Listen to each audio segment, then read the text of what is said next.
What's up everybody, how you all doing? And today I just want to talk about the footage that you see in the background. This is World War III. Now I did read through the multiple documents that they had already posted all over their website, but I just want to tell you guys exactly how I feel about the game, and they also just had a huge Q&A, basically people just bombarding them with questions and then just answering all of them. And I really just want to tell you guys about the ones that really piqued my interest and that really made me excited for this game. But to start things off, this might be the next thing that's coming to my channel. Unfortunately, Ironsight is not working out for me, but with World War III coming out, I'm actually really getting hyped for this game, and I'm hoping that it does release pretty soon. They are having a closed alpha or something like that. I don't know if that's out right now, but I'm going to stay in order. But again, this is World War III, and the developers are the Farm 51. Now, they do have a pretty good resume. They are experienced with making video games, and they also have a lot of history working with the military. But if you kind of want to set yourself up mentally, how I'm actually seeing the game, it kind of feels like a combination between Squad, Arma, and Battlefield, which seems like an odd mixture, but I am hyped to see exactly what they do with this combination. Now, I'm really loving the direction that these developers are going in. You do see a few other YouTubers posting about this, but I just want to get this on my channel just to give it as much attention as possible. I really do want to hype up this game just to support the developers because I really do love the direction that they're going in. They're really trying to focus in on the community. Hopefully not too much, that they don't try to feed into the community's feedback too much, because of course a lot of people do tend to cry out for the wrong things, like say for example people crying out for an AR-57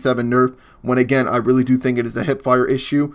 So hopefully they don't really feed into the community too much, but overall I am loving that they are listening to us. Now, I didn't mention this before, but this is just the Farm 51 developing this game. There are no publishers, there are no investors. It is just the Farm 51 working on this, which it is a little bit harder on them, but I am glad that I did hear, I'm not sure if this is true, I did hear that their team size did end up growing from like 10 to 50 employees, so I am loving that they're getting all the support that they need. Hopefully this game will be released sooner than later because I am really hyped for this. They did mention that they were going to have an open beta, but before that they're going to have a closed alpha, so I'm not sure if the alpha is out now, but they did say it is going to go into open beta this year. And you know, I kind of want to go a little low on the mic just so this can be between me and you, the Farm 51. I'm just saying, you could always send a closed alpha key my way. I would love to cover this game, or heck, send me an open beta key. But yeah, the game is going to be going into open beta this year, hopefully soon. Now, there are some discussions going around. No one really knows if the game is actually going to be paid when it does finally release. Hopefully, they do go free to play because I kind of see the benefits in them going free to play. However, whatever direction that they charge in, the price is kind of varying. The only thing that they confirmed is it is not going to cost $60 when it releases. Now, I'm unsure if there is going to be some in-game microtransactions, but I kind of feel like there is an opportunity for them there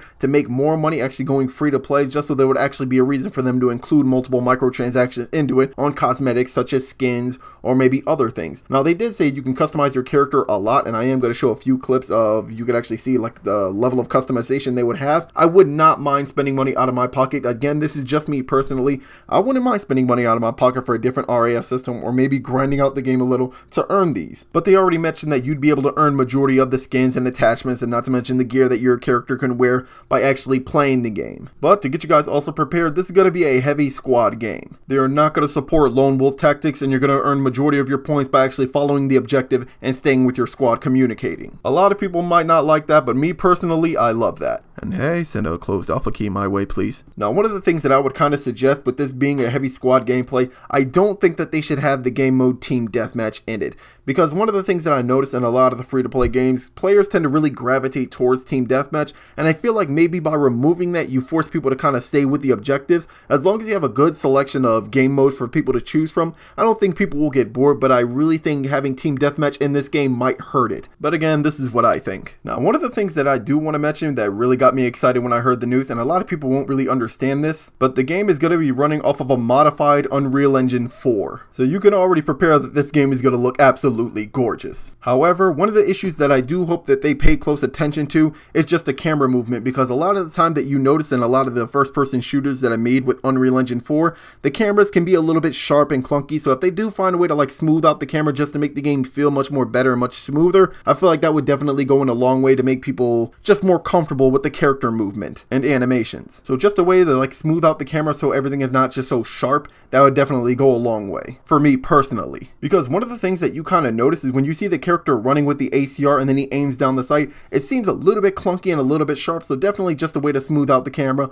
But again, this is just my personal preference. And they did confirm that the explosions that you see towards the end of the trailer before it restarts, the explosions are actually going to look like that. That is absolutely drop dead gorgeous. Now, one of the things that a lot of people didn't really like, but for something me personally, I really do support, and I hope they do keep this system. Again, this is just me personally. They said that jets and bombers were going to be only score streaks, that you wouldn't be able to actually operate them. And I understand why people are upset about this, but you kind of have to think about it from their point of view. As far as the hardware stance, like take Battlefield for an example. The play area is very small, however, they really do have to open up the area a lot, just because jets are going to be flying all over the place at extreme speeds, that they really do have to compensate for that size. So the amount of detail that would be in the map is a lot. So I could definitely see the reason why they wouldn't want to have this system in it, just because it would kind of be pushing the hardware too much. So I feel like definitely having the jets and the bombers as a score streak, I think that is a really good idea, because it definitely controls the area much more. You wouldn't want a new player operating a bomber, because me thinking about it personally, of course Battlefield didn't have nothing like this, but I definitely feel like a bomber would make a huge impact in the war. Actually, Battlefield did have a bomber, but based on the footage that you're actually seeing in the background, this is on a much bigger scale from what I'm seeing. And I don't want to disrespect Battlefield at all. One of the things that I hope for is that the Farm 51 looks at games like Squad, Battlefield, and Arma and see what they actually did right and try to implement that into their game.